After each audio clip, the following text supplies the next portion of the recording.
Welcome to the Pulpwood Queen channel. This is Kathy's co-host for the evening, Tracy Carnes, reminding everyone who hasn't to please go hit the subscribe button to not miss a minute of all the Pulpwood Queen's lively discussions and videos right here on the Pulpwood Queen channel. And now the Pulpwood Queen herself, Kathy L. Murphy. Yay!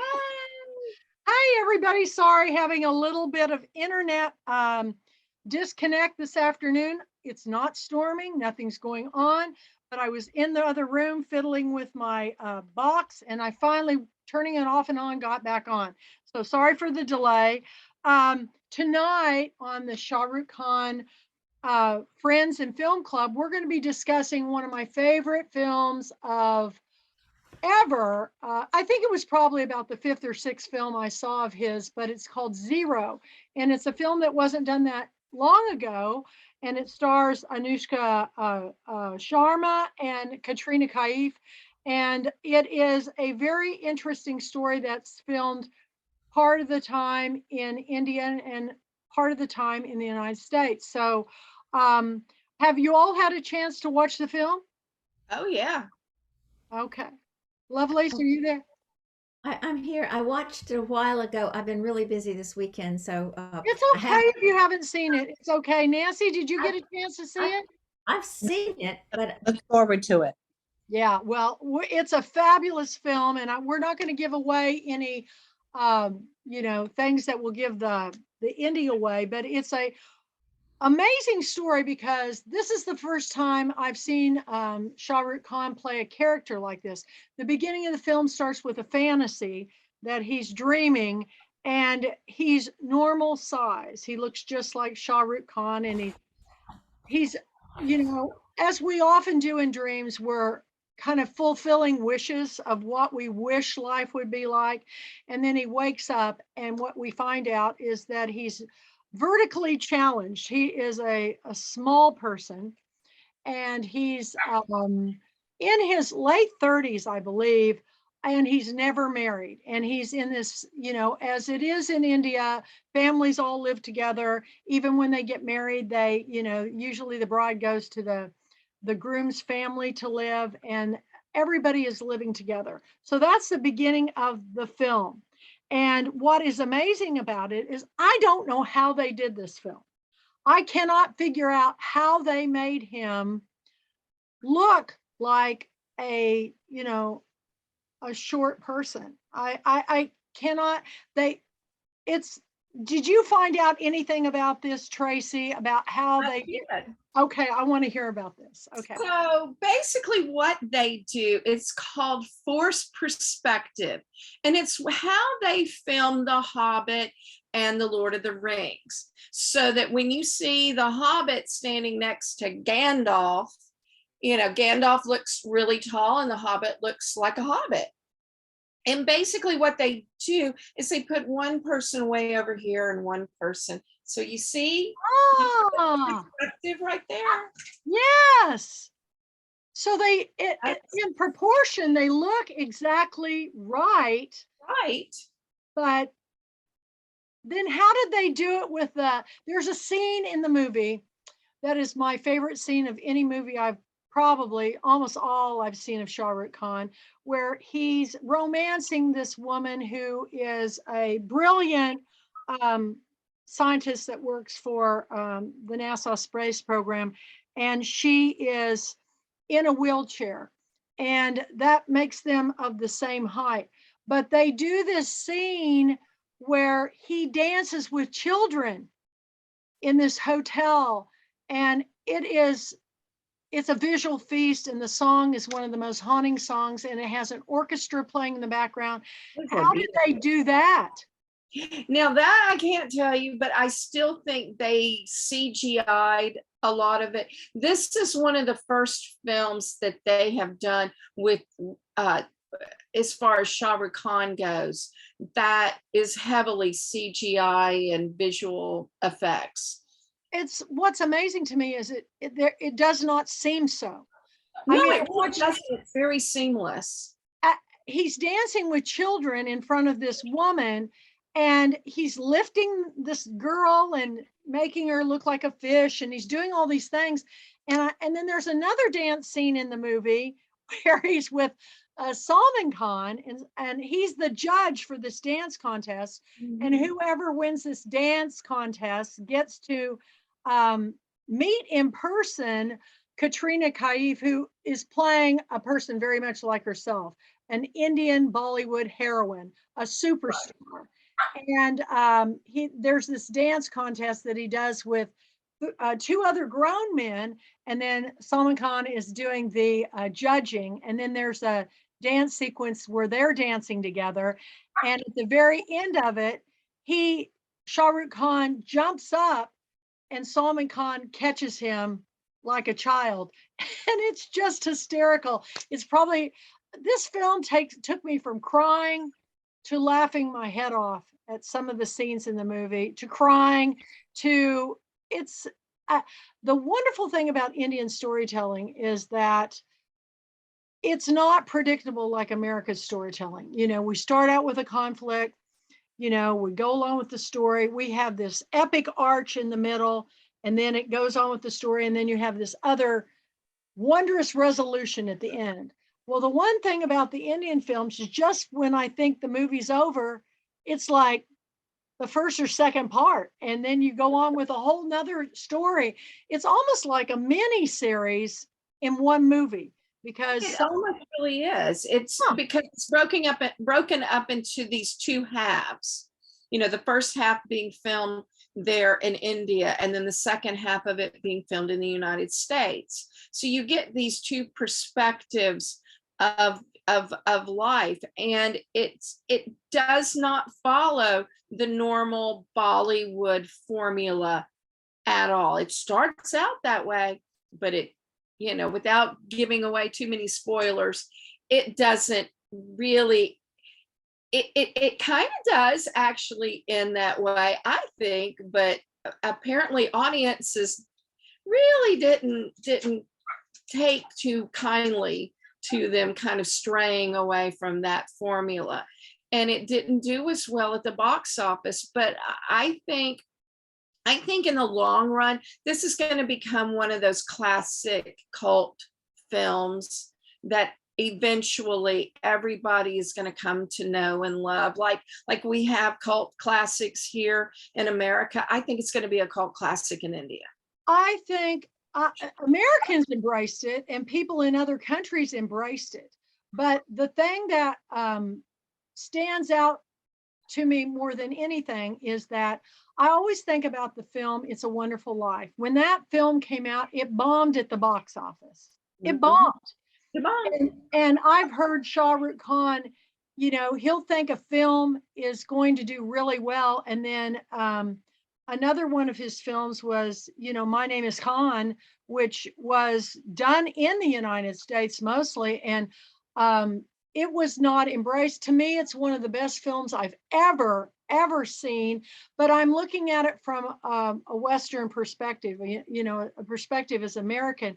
And this is the thing that a lot of the comments that I'm getting from people from India, because we had nearly 4,000 people watch our last show that Tracy and I did from India, saying, you know, we don't really want to know the you know, the American perspective, or you don't get it. And they're absolutely right. We don't. And that's why it's important for us to have this conversation and to watch these films and have it be explained. I'm reading all the comments and I'm learning that we don't, it's just like joke telling. You know, if you hear people tell jokes in France, you know, in English, they're not funny to me. But people, I mean, people in other countries will find something absolutely hilarious. And I'm just struggling trying to figure out why it's so funny.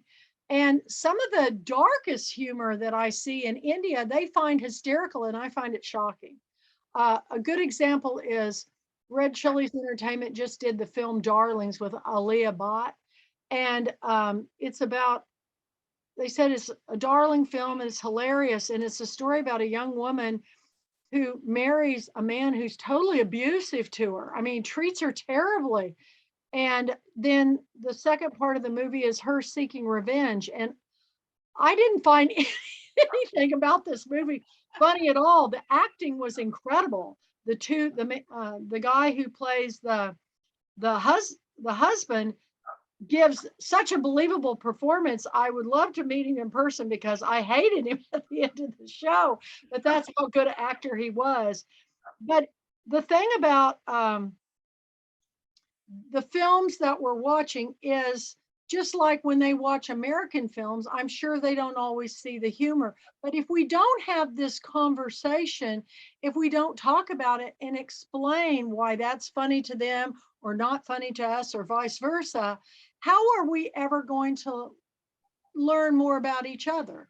So I think the perfect answer is watching Shah Rukh Khan films because he's beloved by, I think, 65 countries, considering the biggest film star in the world.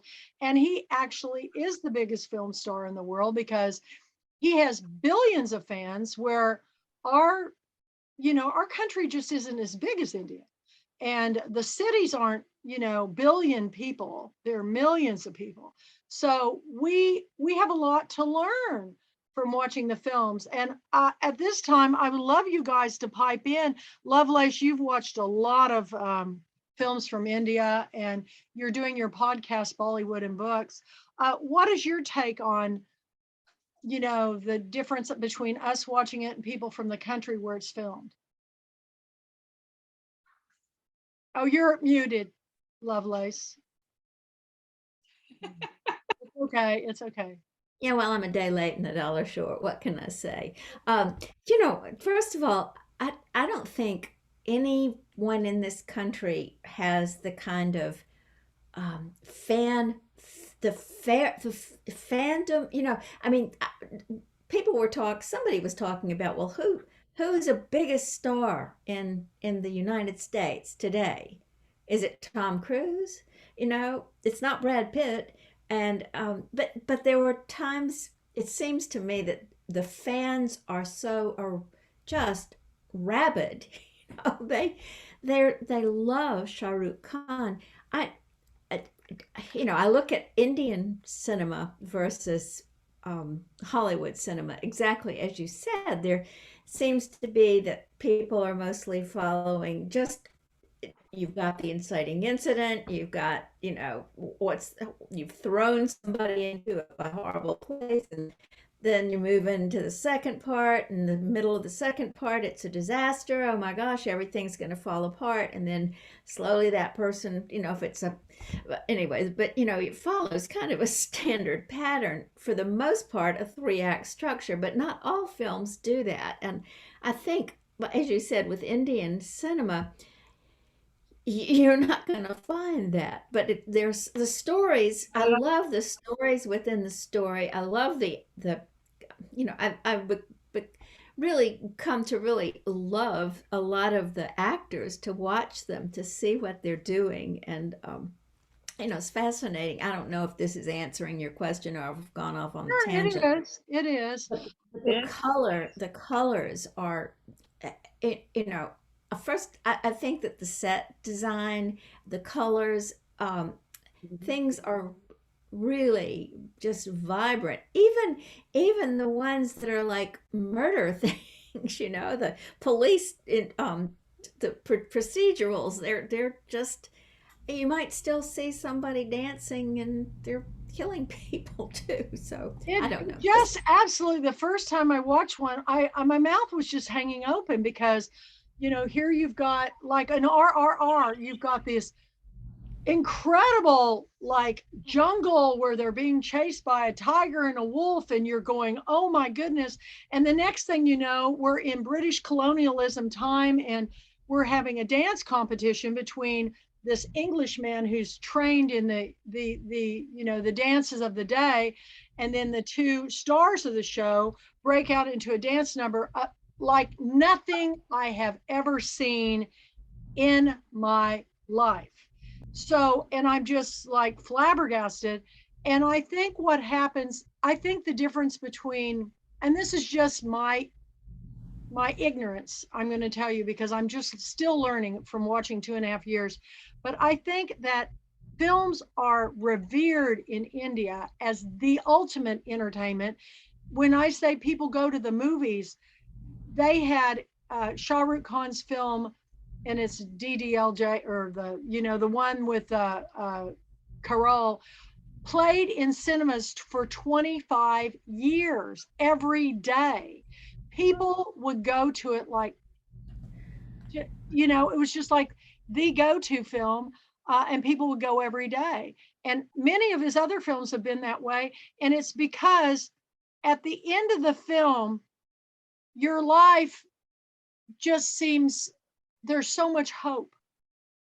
And when I watch a film, very rarely do I watch a film in the United States where I feel like there's a lot of hope in the world. I'm usually more recently depressed from everything that I've seen, because it's all so dire and gruesome, and there's lots of horror and comic book stuff. And I watched, I think the last Spider-Man movie, I watched a 35-minute fight between the two of them in Gotham City, where they were just destroying buildings. And I wanted to get up and leave, because it just seemed pointless. It just seemed like nobody could take that many blows and live, And of course it's comic book, so it's not real, but I got bored with the fighting. It was not, there was that whole genre of film has totally lost me. And my 16-year-old self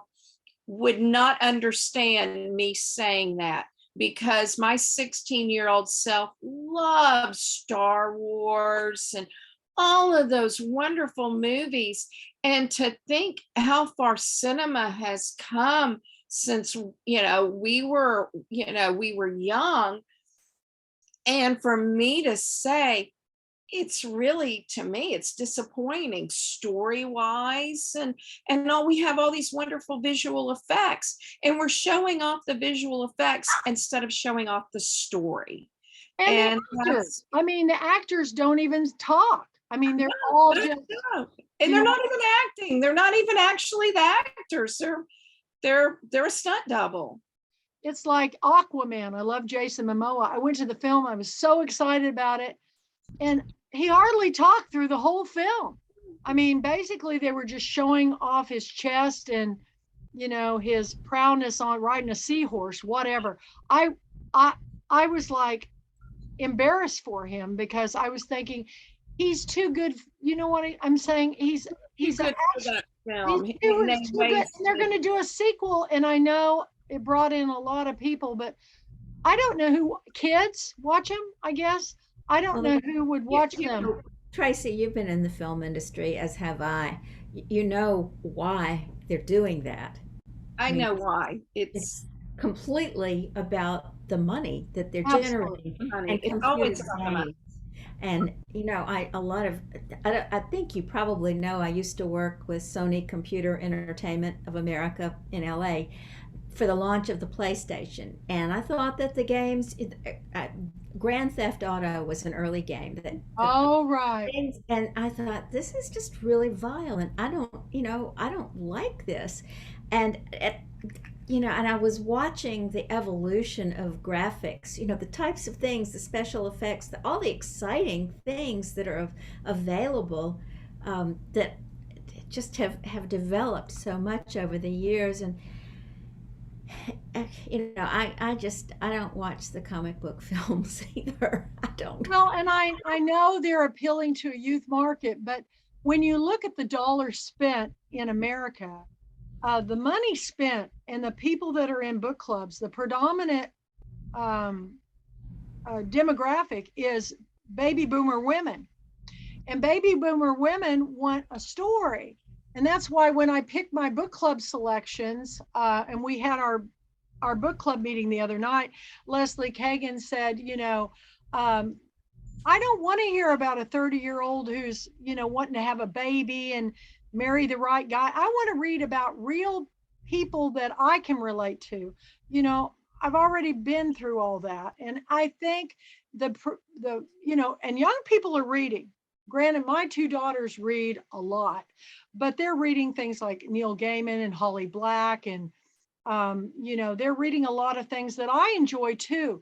But I think we all read at different times and watch films at different times that appeal to, when we're young, we want that action adventure, and then we want, you know, romance, and then we want to, you know, father knows best. You know, you want the stories about the girl getting married and all this stuff and the ring. And now all that's changed. Dating's changed. There's, you know, there's all these apps where people are meeting. COVID's changed everything. And I think basically what I think India film is going to take over the world, because they're focusing on the story. And the other thing is they're doing like 800 films a year. And so like, you know, and they're like, Shah Rukh Khan will be in 3 films a year, where here actors are, you know, they're in a film and then they take a hiatus. But the Bollywood guys are actually on camera every day, and they're honing their craft. And they are, we were talking to Jack Fultine, who works in, you know, in the Plano area of Dallas, where there's a big India community. And he said, these guys that come in that dance and everything, he goes, they are so focused on getting even better bodies and better, you know, because it's so competitive to get in these fields. And you know, we'll hear about somebody training for a film for a little while and then they go back to whatever they're doing, but they are on it every single day because it's a passion that they have. We have a lot of other things that draw people away from films. We have sports, we have, you know, music, entertainment. They don't have rock stars in India. They don't have, the music is in the films, you know, and so everything is tied into the films.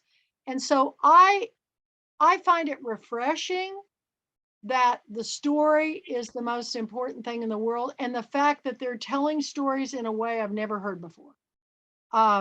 Yeah, it's totally different than the formula that we use here in America, which is the 3-act structure. You know, at exactly half an hour, something's gonna happen, and then it propels you into act 2, and then, you know, you have a very long act 2, and then act 3 is 15 minutes and it ties up the film, and then it's done.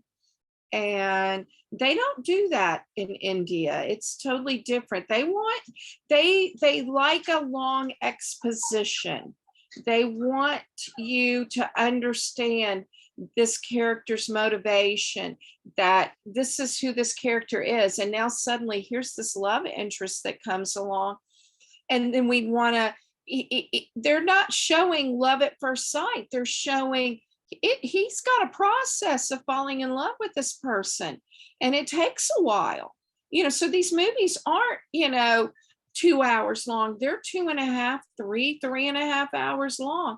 I also think that the Indian population wants to escape more than Americans. Americans, we only have, our attention span hardly even lasts 2 hours for a movie. You know, we want to get in, get our movie done, and go. You know, a lot of people don't even show up until after the previews are done, because they don't want to sit through the previews. I actually love the previews. I love the previews because I want to see what's coming up. I want to see what's coming up. But I think that the Indian audience, they're there, a lot of it is escapism. And as you said, they want to find hope, because life is different over there. We take it for granted that we've got our 3-bedroom, 2-bath, you know, ranch house in the suburbs, and we get to go to the grocery store on the weekends, and Costco and Walmart or Sam's, whatever. That's not how it is in India. And, you know, for you know, a few, you know, tokens or rupees, they can go to the movie. It's not like it is here, where, you know, when we go to the movie, it's probably going to cost us $50. I That's don't, it's not that way there.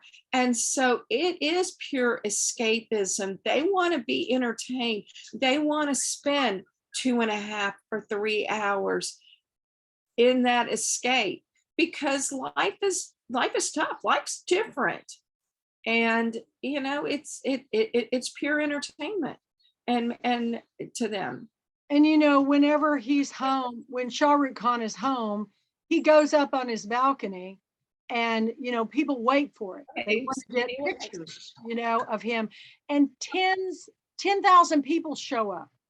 And it's like when he was interviewed by David Letterman, people go, "What star in America could go out on their balcony and have 10,000 people show up in front of their house?"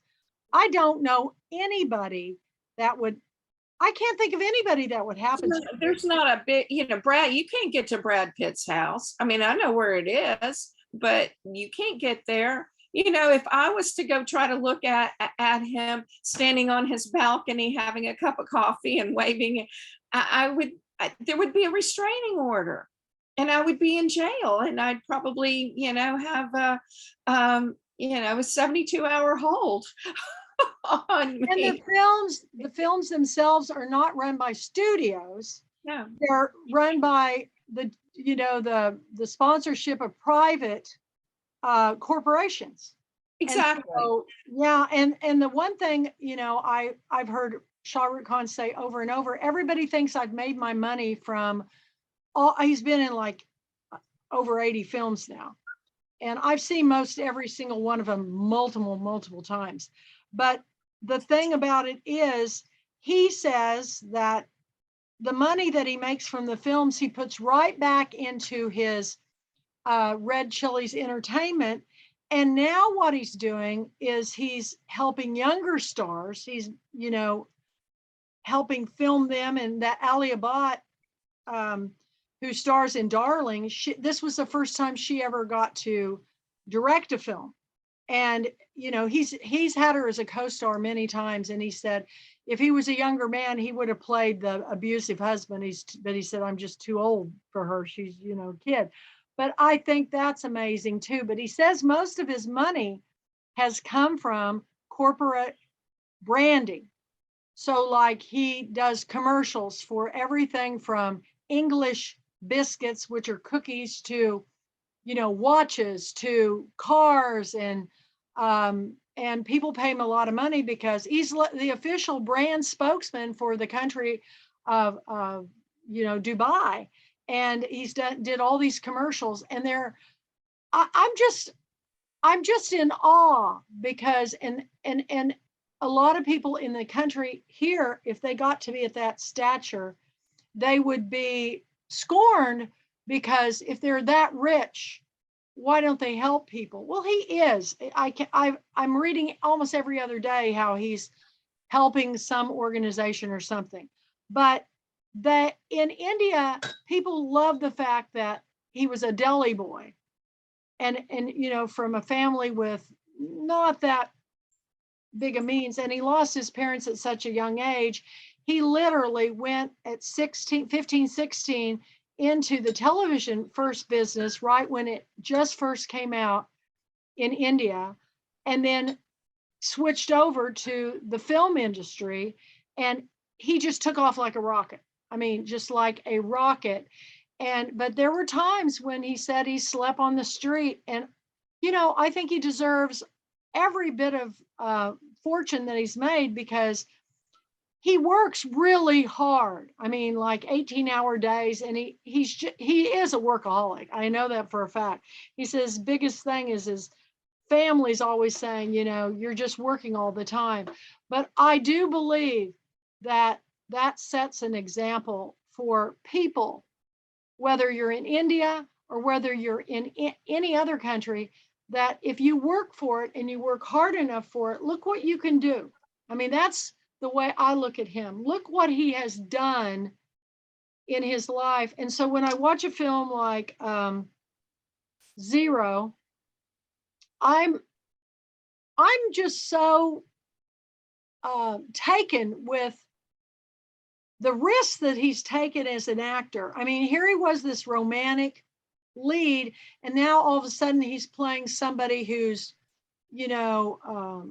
almost scorned by society because, he's a little person. And but he champions every role he takes, whether it's being autistic and in the spectrum, like he did with My Name is Khan, and in Zero with him, and then Fan, where he took on the double role of playing a superstar in Bollywood, and then a fan who becomes obsessed with him, and he looks just like him. I watched that film 3 times before I realized that Shah Rukh Khan played the fan, the younger boy in the thing. And they did that too. They made him, there's a film on YouTube that shows the way they transform his face to look younger. It's amazing. And how they made him look slimmer and smaller in stature, but he was playing double roles. And he's done that in a lot of film. He plays the bad guy and then the good guy. I like that he pushes the boundaries. This was a different movie, not just for him, but for the filmmakers as well. This is a departure. This is the first time that they used a lot of visual effects for their movies, because most of the time they're just straightforward, just like RRR pushed the boundaries of visual effects. But the difference, Tracy, is it was still about the story first. It was still about the story. And it's just, to me, I thought it was a wonderful little story. And it showed that, I mean, even the character is 38 years old. And he still has, it's kind of a metaphor for, he was short in stature, but he also just never grew up. He never grew up. And, all through the movie, he shows just what a kid he is when he tumps over the cake and he throws the fit at the party. He's showing what a kid he is, that he is very immature. So he is immature in stature, but he is immature mentally as well. And it's not until the very end of the decision that he makes does he actually show that he does have maturity after all. But he's slow on the uptake. And that would be, and he took so many risks because, he wasn't the hero in the sense of the good looking, dancing, gorgeous guy. He takes a lot of risks. Like when he was in Raw 1, he plays a nerd, and he's so nerdy. I just absolutely love him in that film. I like it when he plays the nerd. I love, Interesting. it is fascinating to me because he can look at the Filmfare Awards. He's like, he comes out and he looks like $1 million, He's handsome and dressed to the nines, but he doesn't have any problem, making himself, like when he played this autistic man from India who comes to America, he has all these weird quirks and stuff. And a lot of people steer clear of people that are different. I had a very smart French teacher that when we were seniors, she had us go into the schools and teach grade schools French, basic French things like the numbers and the animals and songs and things. And she put me and another girl in charge of going to the junior high special ed. I was not wanting to go there at all.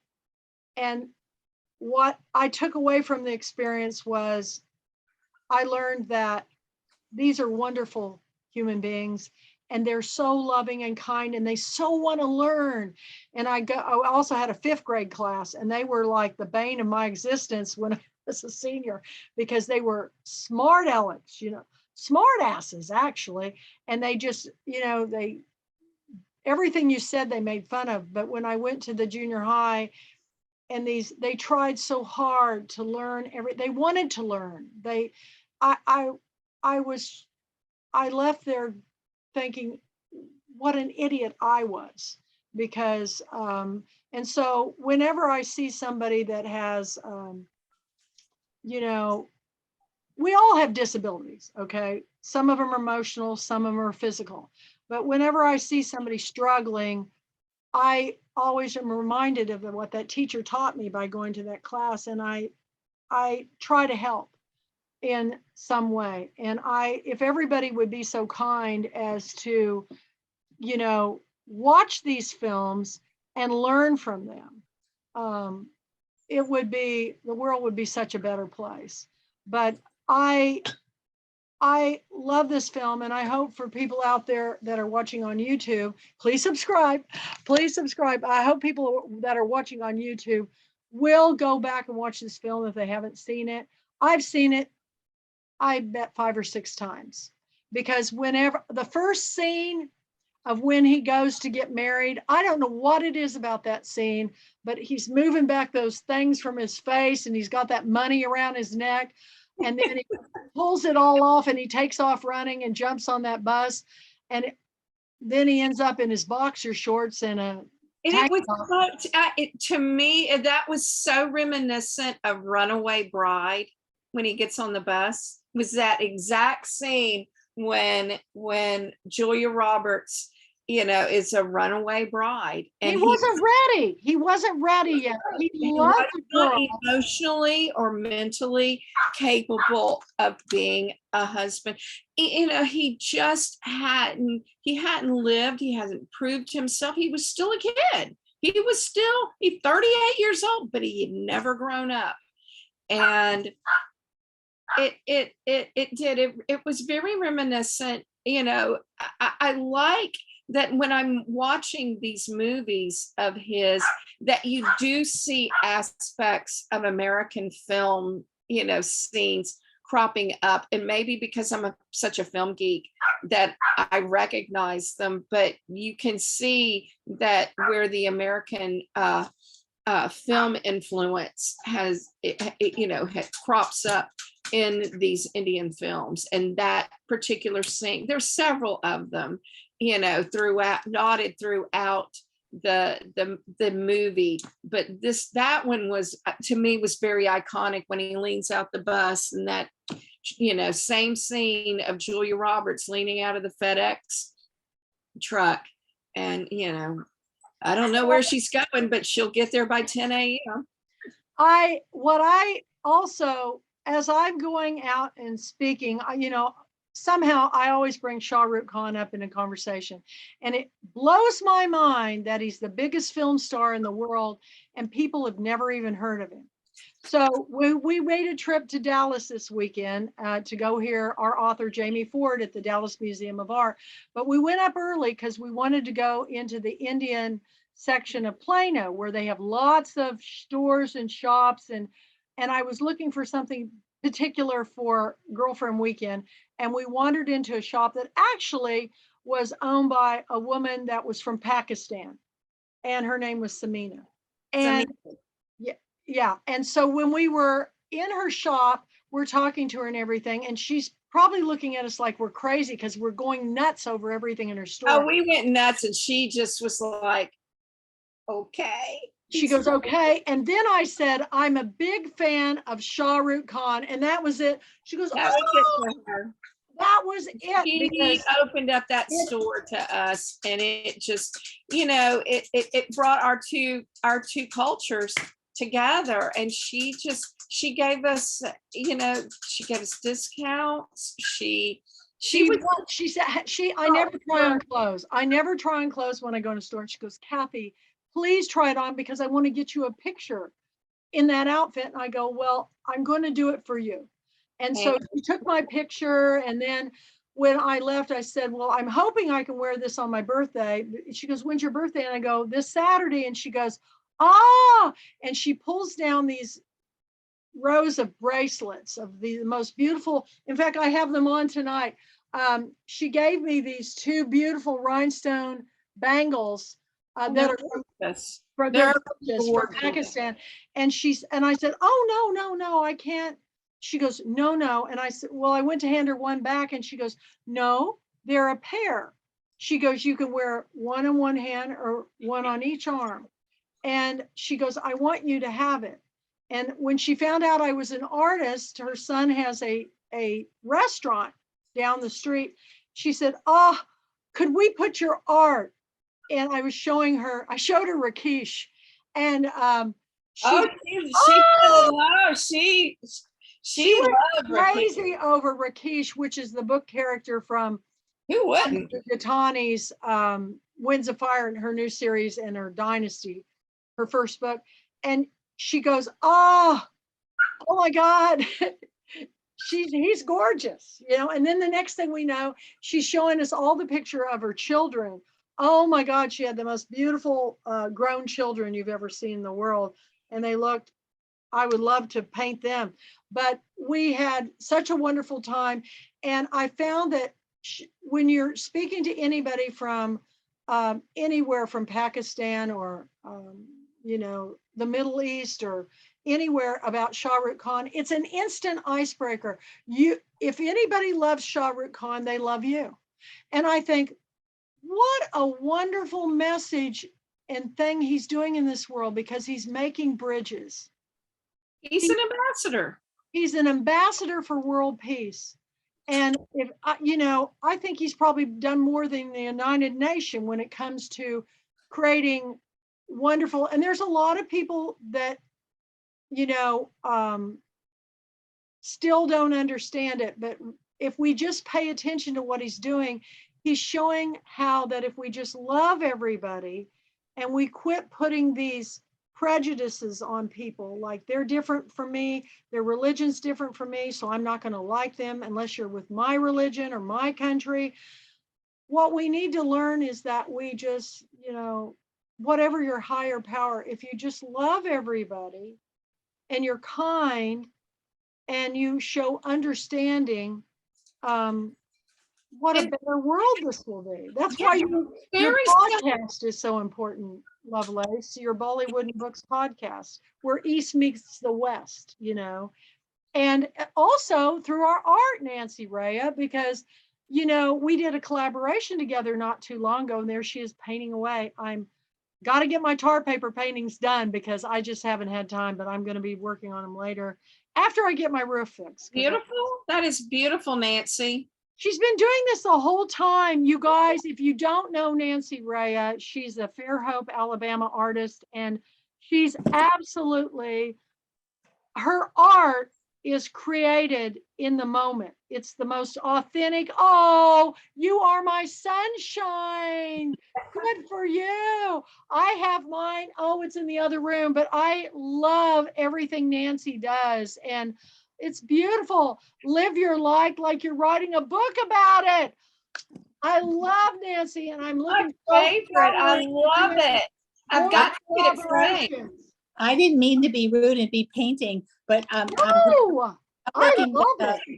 working with veterans tomorrow, and my lesson plan is sunflowers. And so I saw your post, and I thought, I'm going to just jump in and see what I can learn from you.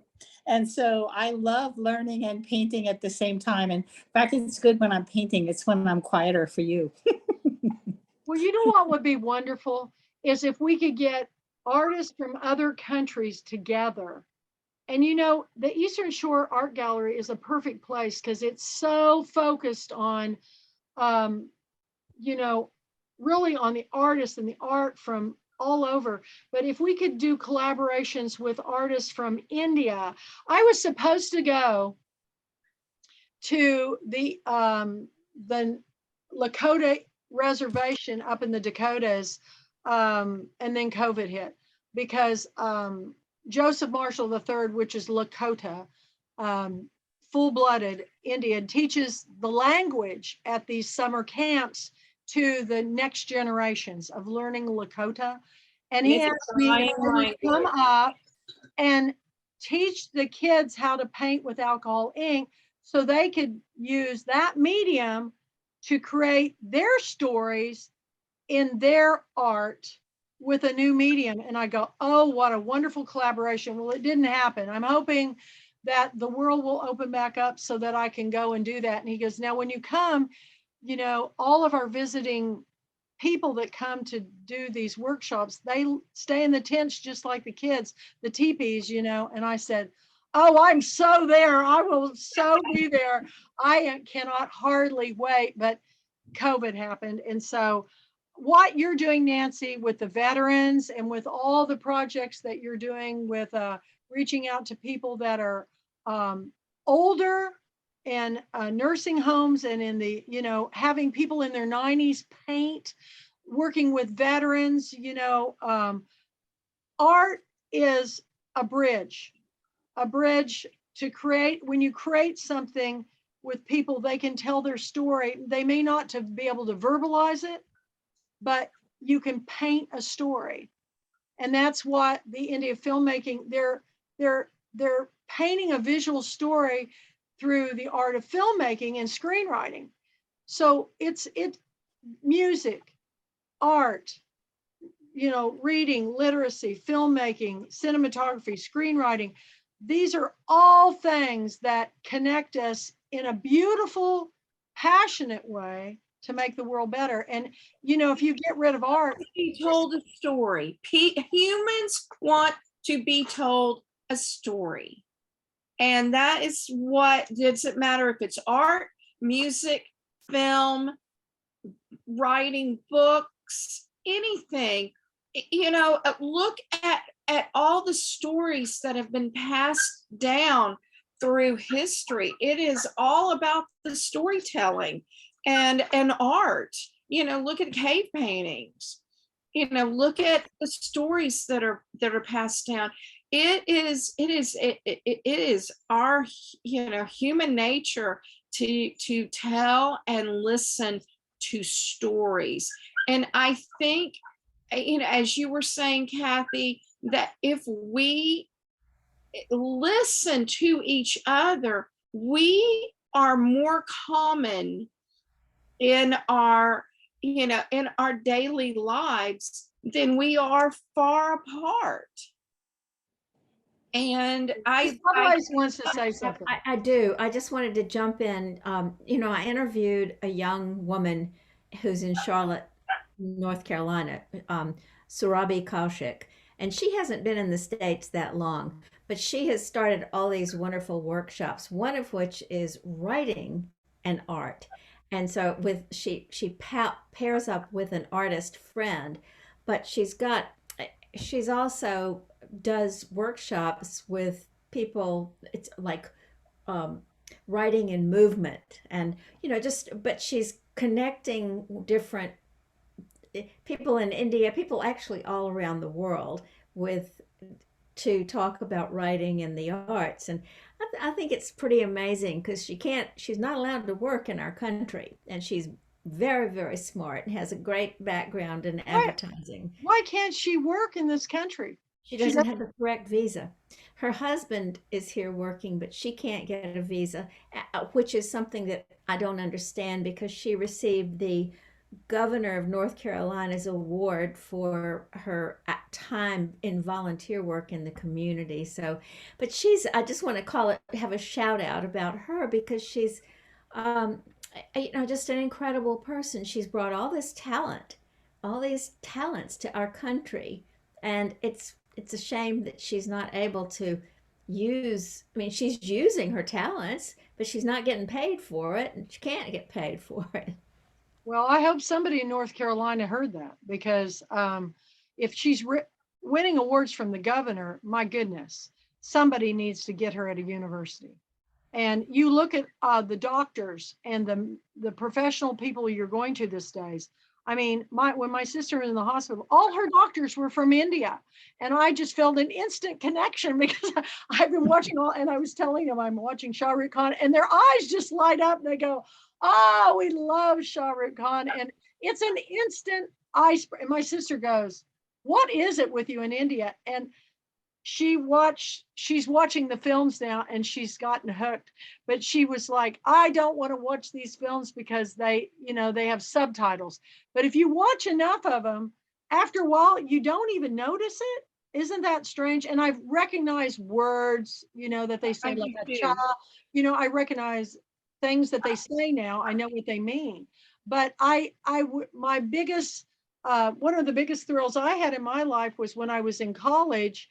One of my art professors came to me and said, we're going to they have a young conductors program in their music program where they literally write their own scores for songs and things. And she said, I think she picked 7 or 8 of the students' works to take to these young conductors and have them take music to our paintings.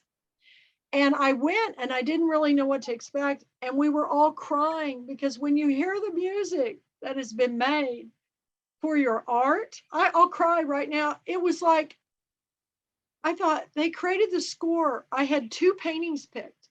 They created the score for my paintings. And the next thing they were going to do is they were going to have the musicians create music and have the artists paint paintings to go with the music.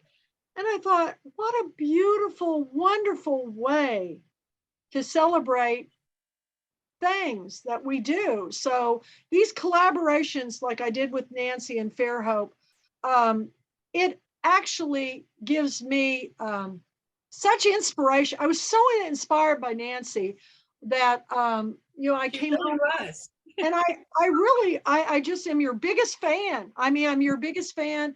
And we're going to have Nancy on because she illustrated a children's book in September for Mama Cat's Book Club. And hopefully we're going to connect it with the author. She did the illustration for The Bird Whisperer.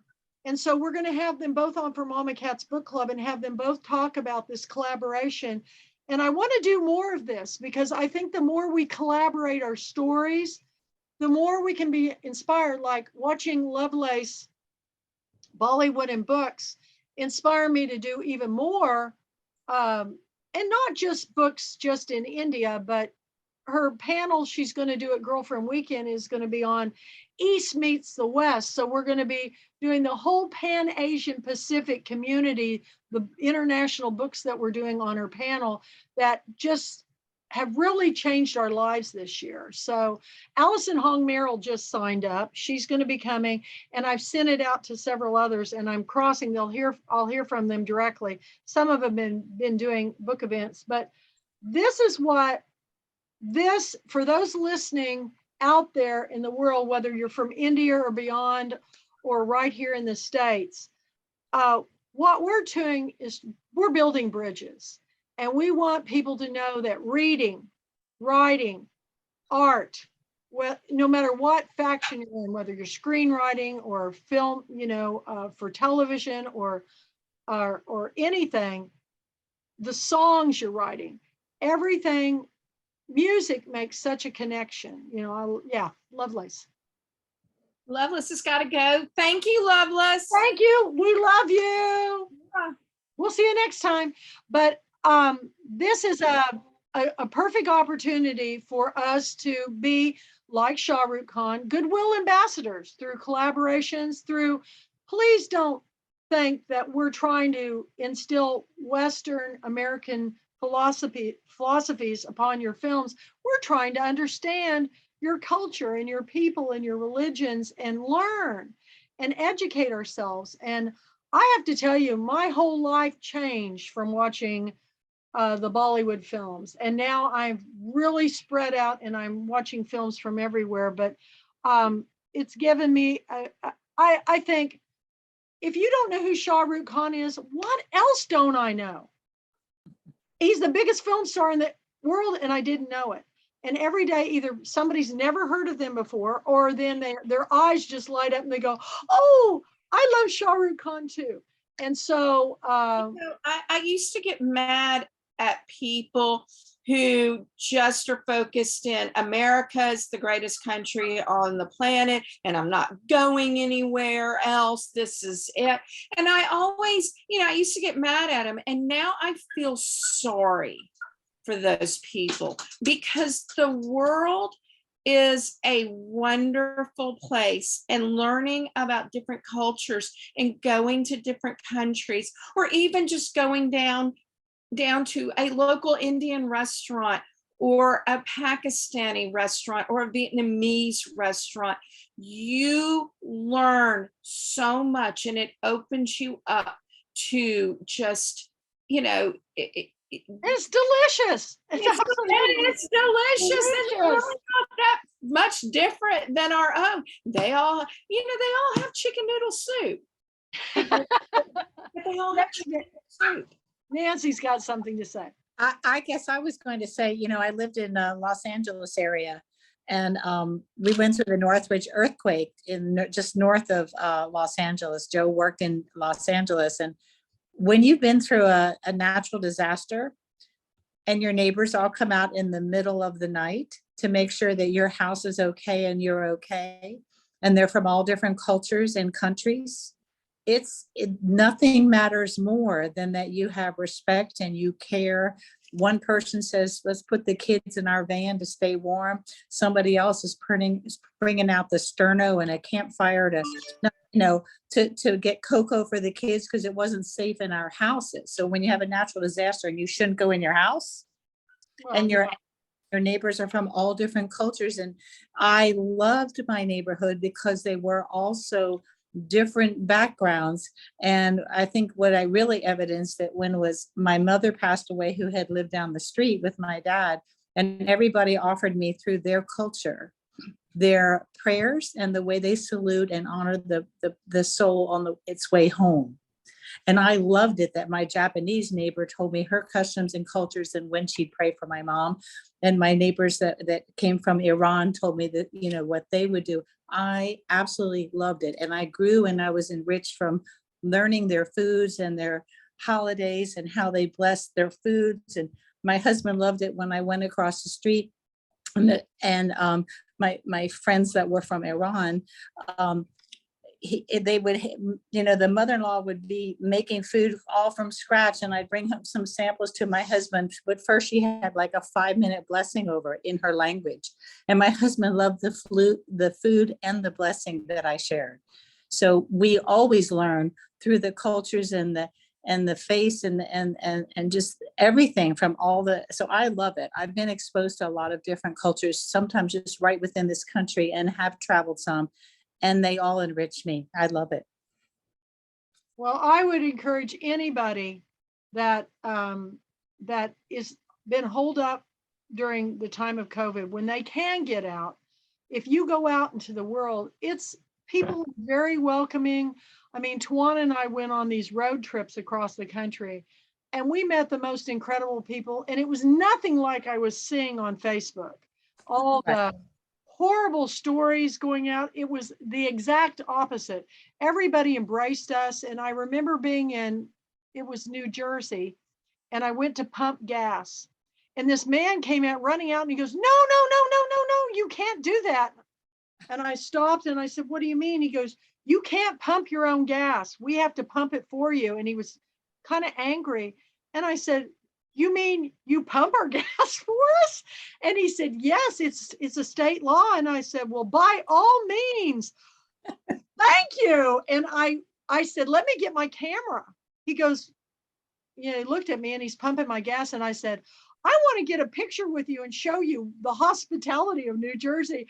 And I put it up all over, all my social media. I go, did you know that when you go to New Jersey and New Hampshire, you have full service at the gas stations? And by the time we left, he was laughing so hard. He goes, where are you from? And I go, Texas, but I'm really from Kansas. But I haven't pumped my own gas since, God, I can't even remember when. And I said, I hope it comes back, because it's really nice to have somebody do that. And he laughed so hard, and Tawana and I shared those photos we took with this guy.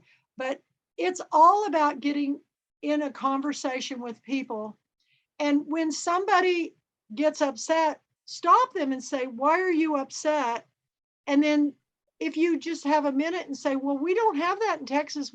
If we sat there, nobody would ever pump our gas. I mean, it doesn't matter how old you are or whatever, you're just out of luck. But these are the kind of things that people need to do. They need to watch films from other countries. They need to get out and see the world. And even, some people have never even been out of the city they live in. Yeah.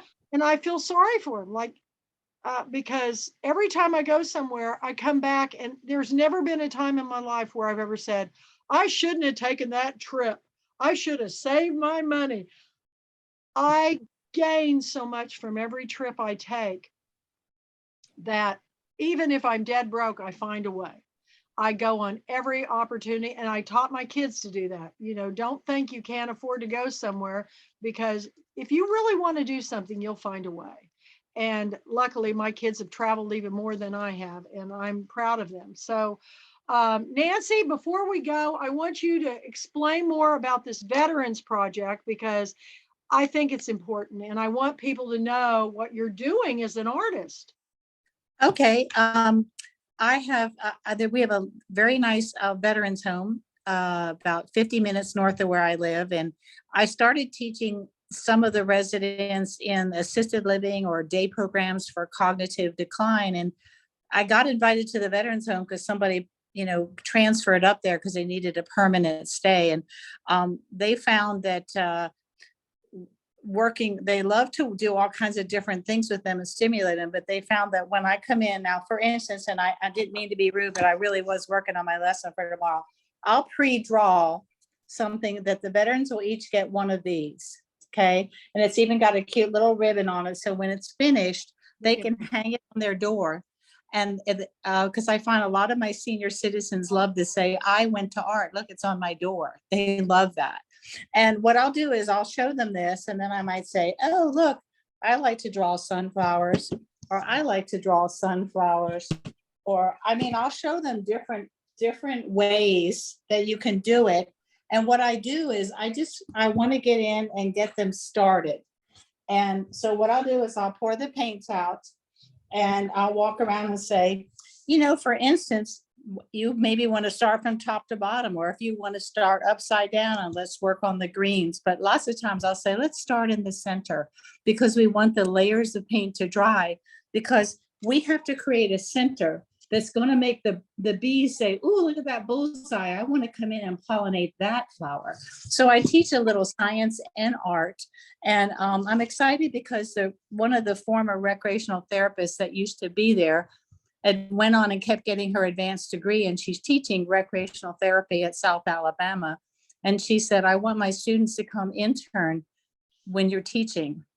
So she's coming to class tomorrow, and some of her students, but as I'm teaching it and as they go around, and when they are 100 years old or 80 years old, or what many of them, sometimes I'll have 3 that are over 100 in my class, I allow them to paint how they can paint.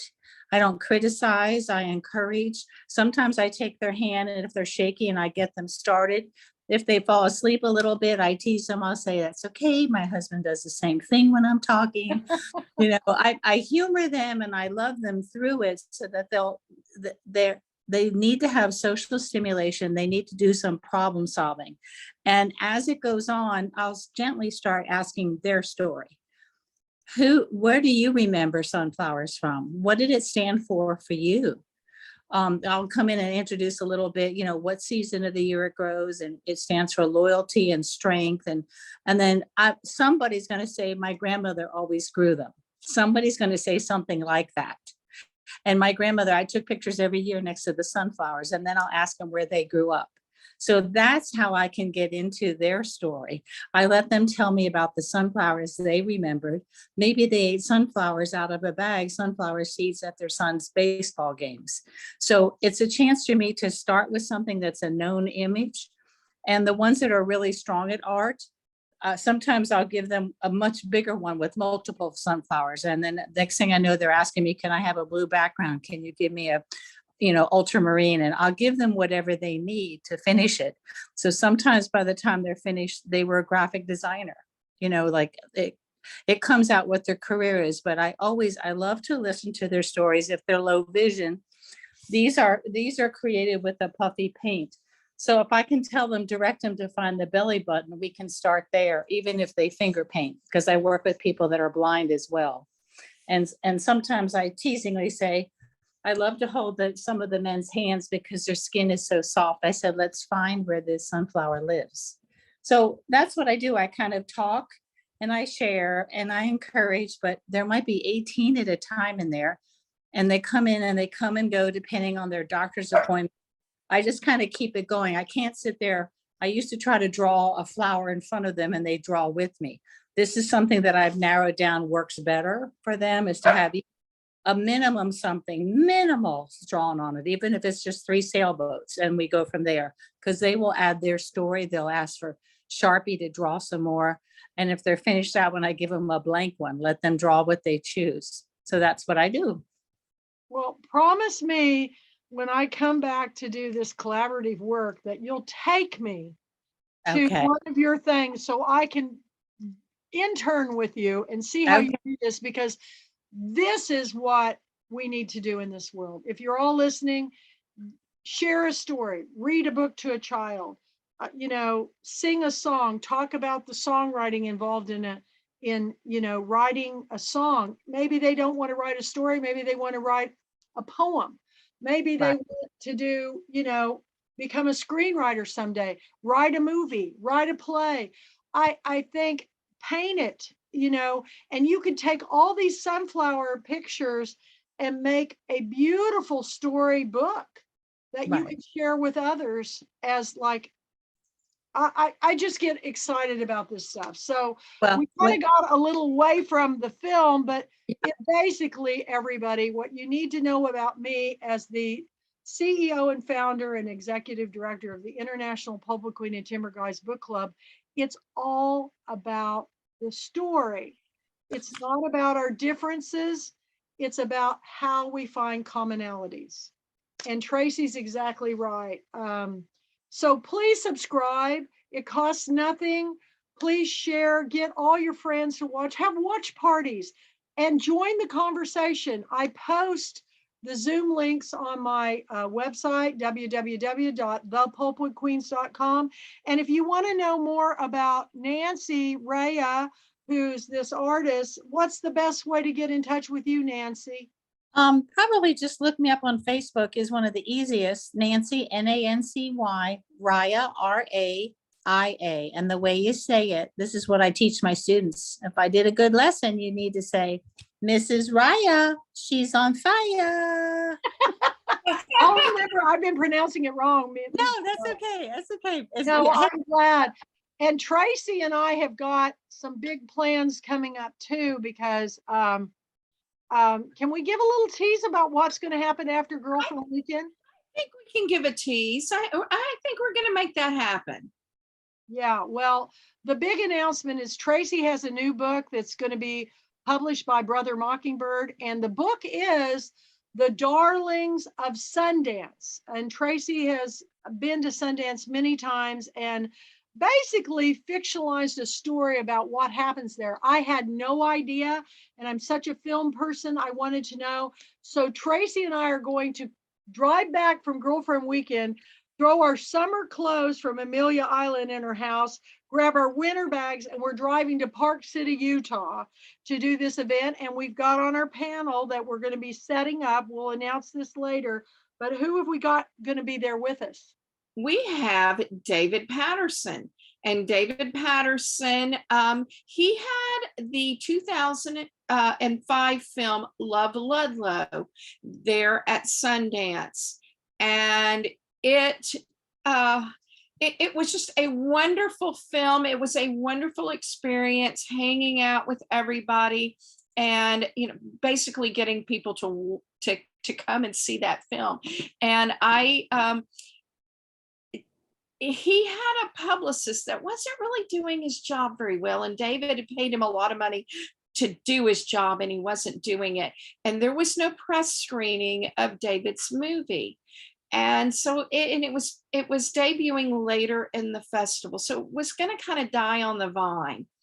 And so one afternoon I'm watching a movie and about to watch a movie, and Roger Ebert sat behind us, and I kind of perked up. I got a ticket out, a movie ticket, and a piece of swag from the movie. And I said, Mr. Ebert, we'd really love for you to come see it. And he goes, well, it's not on my press screening. I'm like, no, sir, it doesn't have a press screening. Here's your ticket. We'd love for you to come. He did. He blurbed about it, and David got distribution. All because he could chant. Tell what films that David has done. And David has gone on to write and produce the Disney movie Bridge to Terabithia, which was an adaptation of his mother's book. Catherine Patterson is his mother, and he's also adapted her other book, The Great Gilly Hopkins, and that has shown on Netflix and Prime. He's And he's going to be with us there. So you guys will be reporting live from Girlfriend Weekend on Amelia Island, January 13th through the 15th. And we also will be going to Sundance. So that's just a few of the things that we've got in the works, everybody. So join the Pulpwood Queens, the International Pulpwood Queens and Timber Guys Book Club. For readers, it's free. Authors join here on our website, www.thepulpwoodqueens.com, because we've got lots of benefits. Once you become a Pulpwood Queen author, you can post on our page, our group site. And if I pick your book, you get featured for a week, sometime during the year, for Tuesday Night Book Club, and on our blog, The Pulpwood Queen Presents Her Picks. But subscribe to this channel so you won't miss any of the videos and discussions. And I think all the discussions are terrific. So if you don't subscribe, you're going to miss it. So we have close to 500 videos up now on the channel, where we've done the Girlfriend Weekend events, the author events, the Mama Cats Book Club, the Writers Club. A lot to choose from. You know, we don't just always talk about, Shah Rukh Khan films. So there's a lot of discussion going around, and you don't want to miss it. So please just take a second or two to hit that subscribe button. And we sure do appreciate it. We do. And thank you, Nancy, for joining us. And thank you, Lovelace Cook, for joining us earlier. Check out her podcast, Bollywood and Books. You can reach her on Lovelace Cook on Facebook. And that's our calendar events is up on the website. So y'all, we're going to leave tonight. Thank you so much for joining us. And again, what's our byline? It's all about the story. The story. Bye. And we'll be talking to you, Nancy. I'll be talking to you too. Bye. Bye. See ya. Bye.